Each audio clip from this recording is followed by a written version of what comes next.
Welcome back to the Roadside Rescue YouTube channel. I'm Ernest, and recently, I guess yesterday, because I uploaded it after I'd already had the vehicle fixed, we went ahead and diagnosed this JUKE, this Nissan JUKE. The video wasn't like super good, and that's why I hadn't even uploaded it originally when I diagnosed it, but I thought, hey, we did the fix, so we might as well show like, hey, the first look at the vehicle, even though it's not the greatest video. Basically, what we did was just test for appropriate voltage and grounds and everything. We tested the wiring to that high pressure fuel pump on this JUKE, and we determined that the high pressure fuel pump itself was bad based off of... All right, well, apparently the mic cut out, but basically we just tested all the different wires that contribute to that high pressure fuel pump and its regulation, and those were all fine, and we didn't have enough fuel pressure. Let's see how it plays out.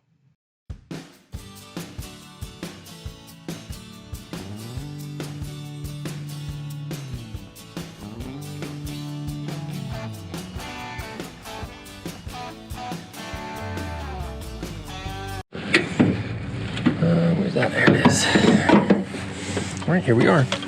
Diagnosed this in a separate video. These always break on these JUKEs. Pretty cool cars. I like them. I like Nissan because I used to work there.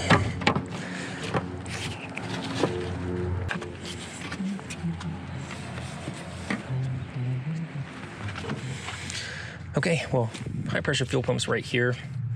So basically we're just gonna undo this PCV hose right here. Should just twist out of the way.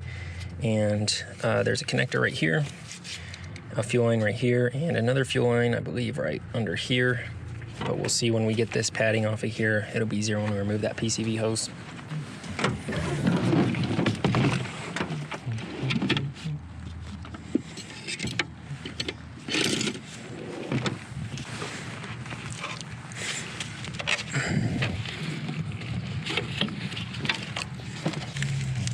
Wow, lots of corrosion on that battery. I'll put some cleaner on that. I'm not gonna do too much scrubbing on it because I don't want to disconnect it and mess with the computer and its fuel trims and reset everything, but I'll put some corrosion cleaner on there and it'll help prevent that from coming back.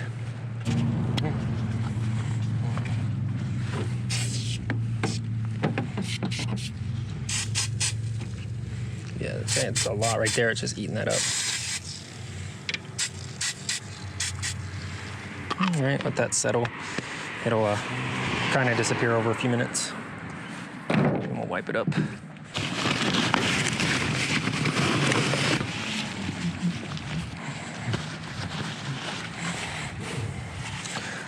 Okay, 10 millimeter first. Some clouds finally came out. We're like right at the base of the mountains. And you can see the lake over there, but it's been hot all day. I've been out working.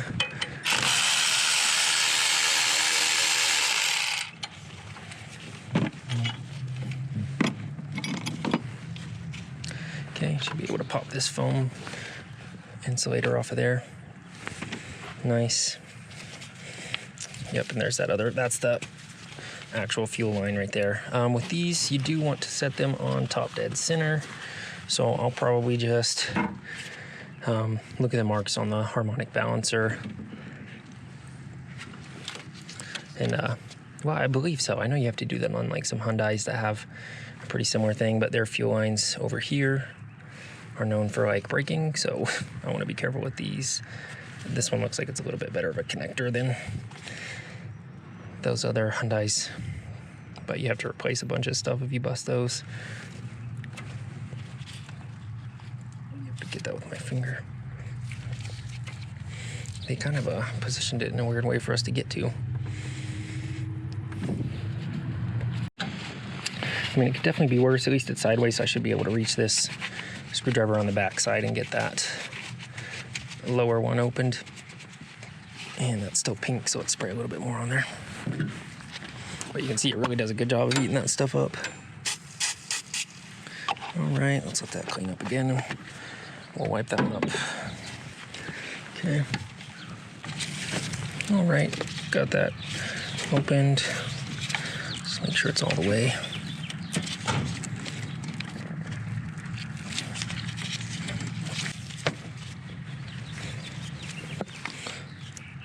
Okay, that should come off. There's probably a little bit of pressure on this, so I'm just gonna cover my eyes. Okay, just a little bit. It's been sitting for a couple days, so that's good.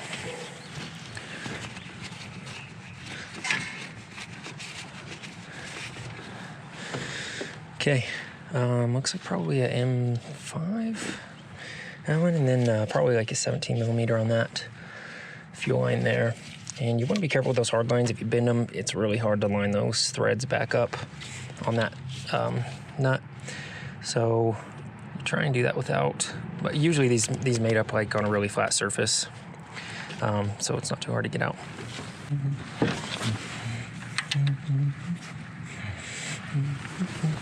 Yeah, it looks like an M6.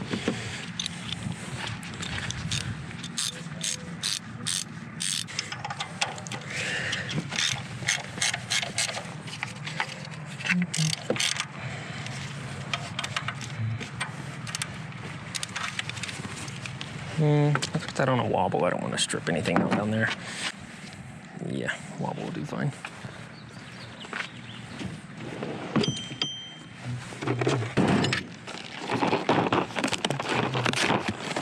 I don't use wobbles that often. I don't like them. I can tell because I still have my wobbles. In fact, like at AutoZone, if I buy some wobble sockets, it costs the same as buying this whole kit, like wobbles and extensions. So I just get this little kit.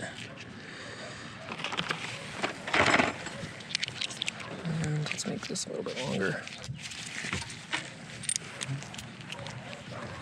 That'll get down there. Okay, that's in.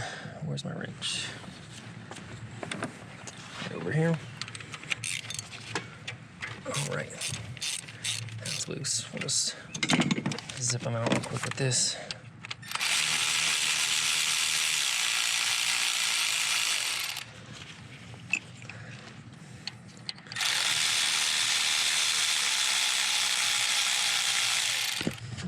May want to loosen up that fuel line before I take this all the way loose. We'll see if it tries to cause any issues. Okay, so I've just got this fuel line. This is the high pressure line coming off with a 19 millimeter wrench. And I believe this line, it's kind of blocked by as a coolant line, so I'm gonna try and work my way around that for the time being. It should be pretty straightforward and quick here once I get this out, put the new one back in, and it's good to go.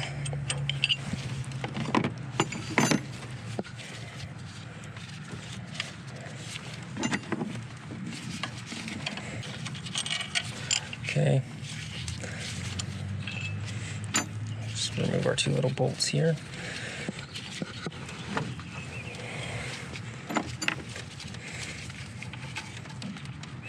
And out she comes. See if we can get that fuel line off of it. Nice. Okay, make sure we get the gasket with it. Yeah, it was definitely leaking fuel. That's fuel all around there. So it's mixed with a bit of oil, but that's definitely fuel smelling there. So yeah, leaking a little bit, and it wasn't providing enough pressure. So there you go.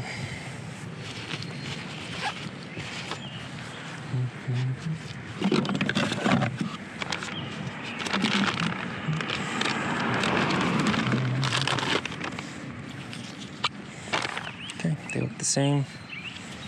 This is what I was talking about. It's got a pressure fitting on there. Okay, you want to make sure that surface stays clean. We've got our new gasket, it's lubricated. And we'll just slide this into place here. Get that fuel line, hard line on. Get it going. Make sure we get our nut all the way up. And then it starts threading without frost threading. So that would be a big old pain.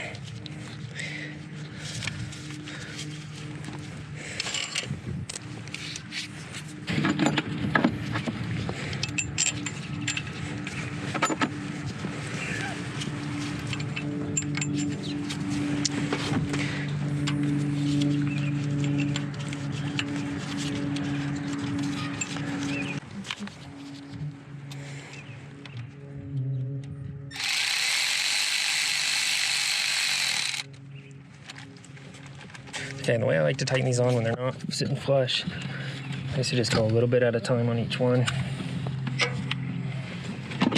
until we get it tightened all the way down.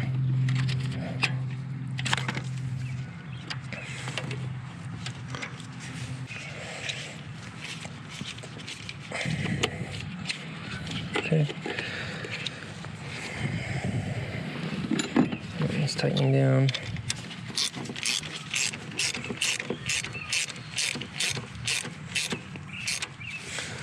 It's tightening down.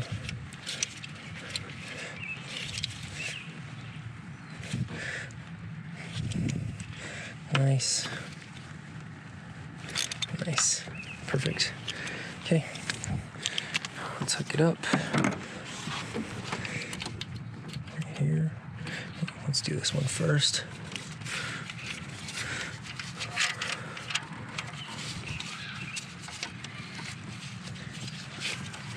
Okay, nice. We didn't bend that line.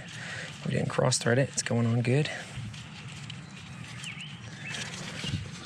And we were able to almost tighten it all the way down by hand, which is better than how I took it off because I did loosen up the pump first and it just shifted a little bit. Okay. Here we got this connector there. Then we've got our wire here. Then we'll put our foam back on, like so.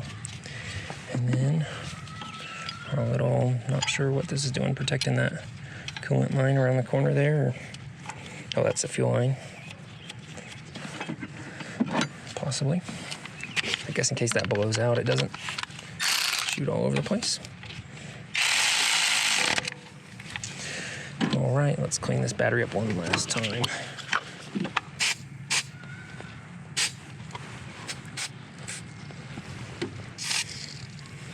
Nice, that one was all yellow. Okay, that one's all yellow. We're good, we'll leave that like so. And we'll make sure this runs. It's gonna have to build pressure. Let's put the PCV hose back on. Otherwise, probably have a rough idle.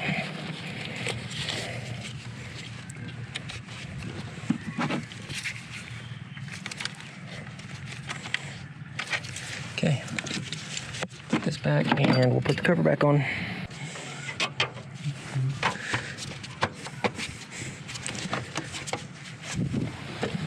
All right, let's see if she runs. Got the key in my pocket. Let's unlock it.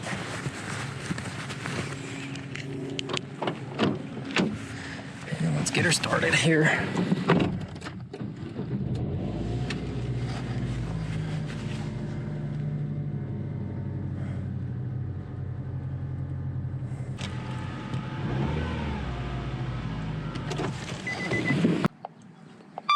Okay, we're done here.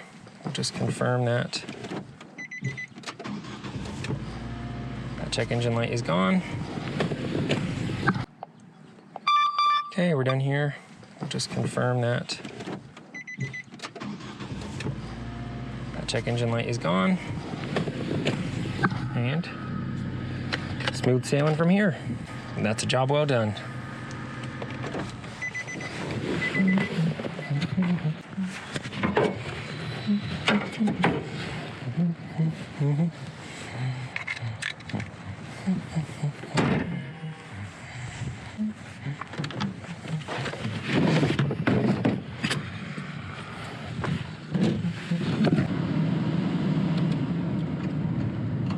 All right, well, that's a job well done. Pretty straightforward, common problem on those Jukes, and shouldn't have any issues, but if it does, at least we've got warranty on those parts.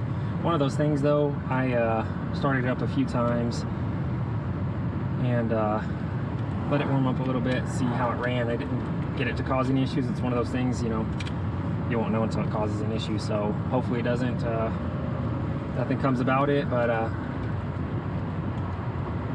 everything went together well, and that's a job well done.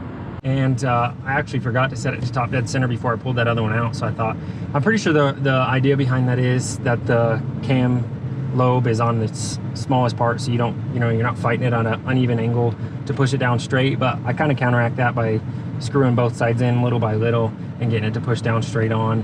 I think that's the reason, but yeah, I did forget to do that, to set it top dead center. And again, it's one of those things that you can't take it out and then take the old one to the parts store and have them test it like you could a starter or an alternator. So you just kind of have to eliminate everything else. But pretty common symptoms for that high pressure fuel pump, and I don't expect there to be any issues out of that. Again, we've got a good warranty on it as well.